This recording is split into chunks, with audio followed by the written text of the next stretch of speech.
Hi everyone, welcome back to my channel. ఈరోజు అయితే నేను ఒక డిఫరెంట్ కర్రీ అయితే చూపిస్తున్నాను. టేస్ట్ అయితే అద్దిరిపోతుంది. లాస్ట్ వరకు అయితే స్కిప్ చేయకుండా చూడండి. దీనికోసం ఎంతమంది అయితే అంతమందికి సరిపడా మనం శనగపిండి అయితే తీసుకోవాలి. నేనైతే ఇద్దరికే తీసుకుంటున్నాను అనమాట. కొంచెం శనగపిండి తీసుకొని కొంచెం అందులో పసుపు, చాలా తక్కువ సాల్ట్ అనమాట. ఆల్రెడీ మళ్ళీ మనం కర్రీలో యాడ్ చేస్తాం కదా, సో తక్కువ వేసుకోండి.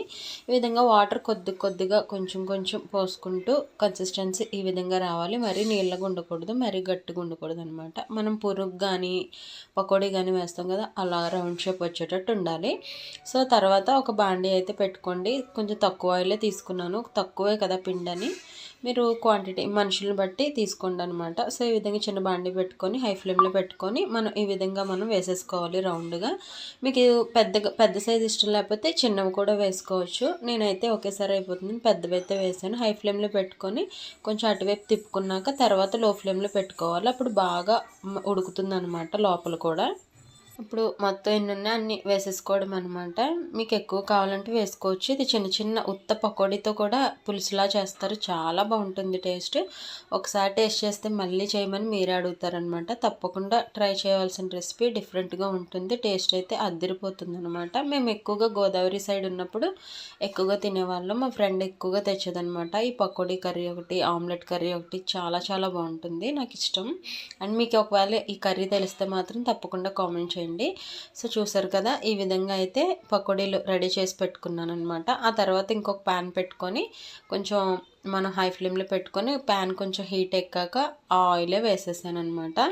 ఆ తర్వాత కొంచెం జీలకర్ర, ఆవాలు, కొంచెం మెంతులు, ఒక 4-5 మెంతులు యాడ్ చేసుకుంటే పులుసులకు కానీ గ్రేవీకి కానీ టేస్ట్ చాలా బాగుంటుంది. ఒకసారి ట్రై చేయండి, మీకే డిఫరెంట్గా అనిపిస్తుంది, నచ్చుతుంది కూడా. కొంచెం రోస్ట్ అయ్యాక ఒక పెద్ద ఆనియన్ అయితే చిన్న ముక్కలుగా కట్ చేసుకొని ఇందులో వేసుకున్నాను అనమాట. కొంచెం బ్రౌనిష్గా వచ్చాక 2 పచ్చిమిరపకాయలు, కొంచెం పసుపు అయితే వేసుకొని బాగా కొంచెం బ్రౌనిష్గా వచ్చి మనకి ఆయిల్ సెపరేట్ అవుతుంది అనిపిస్తుంది, అప్పటి వరకు కూడా వేపాలన్నమాట. ఈ విధంగా అయితే వేసుకున్నాను. ఈ కర్రీ చేసే విధానం బట్టి చాలా బాగుంటుంది. పులుపు, ఉప్పు, కారం కరెక్ట్గా సరిపోతే అద్దిరిపోతుంది అనమాట ఇది. అండ్ మనకి చపాతీ, ఇడ్లీ ఇలాంటి వాటిలో కూడా చాలా బాగుంటుంది. సో చూసారు కదా, ఈ విధంగా అయిపోయాక నేనైతే ఈ కర్రీకి గ్రేవీ కోసం 4 టమాటాలు, కొంచెం చింతపండు మిక్సీ వేసేసుకున్నాను అనమాట. అదే వేసేసాను. అది కొంచెం బాగా కలుపుకోవాలి.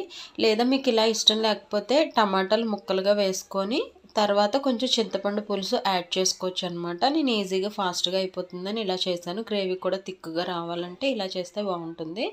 సో చూసారు కదా, ఇందులో కొంచెం ధనియాల పొడి, కొంచెం కారం, జీలకర్ర పొడి, ఉప్పు వేసేసి బాగా కలుపుకోవాలన్నమాట.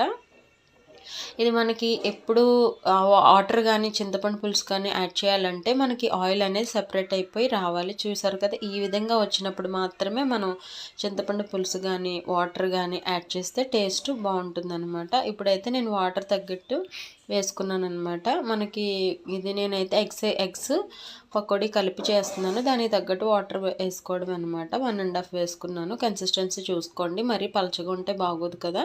సో ఈ విధంగా వేసుకున్నాను. ఒకవేళ మీరు చింతపండు పులుపు వేసుకున్నా కూడా సేమ్ అదే ప్రాసెస్లో చేసుకోవాలి. సో చూసారు కదా, ఇలాగా మనకి మరుగుతూ ఉన్నప్పుడు అప్పుడు కొంచెం నేనైతే 3 ఎగ్స్ తీసుకున్నాను, ఘాట్లు పెట్టుకున్నాను, వాటిని వేసేసుకున్నాను అనమాట. ఆ తర్వాత తయారు చేసుకున్నాను కదా పకోడీలు కూడా అందులోకి వేసేసుకున్నాను. ఇవి ఇందులోకి వెళ్ళాక కొంచెం బాగా ఉడకాలండి, ఒక 10 మినిట్స్ అయినా ఉడకాలి. అప్పుడు పకోడీకి గుడ్లకి ఉప్పు కారం బాగా పట్టి పులుపు కూడా టేస్ట్ చాలా బాగుంటుంది అనమాట. పకోడీ కూడా చాలా మెత్తగా బాగుంటుంది.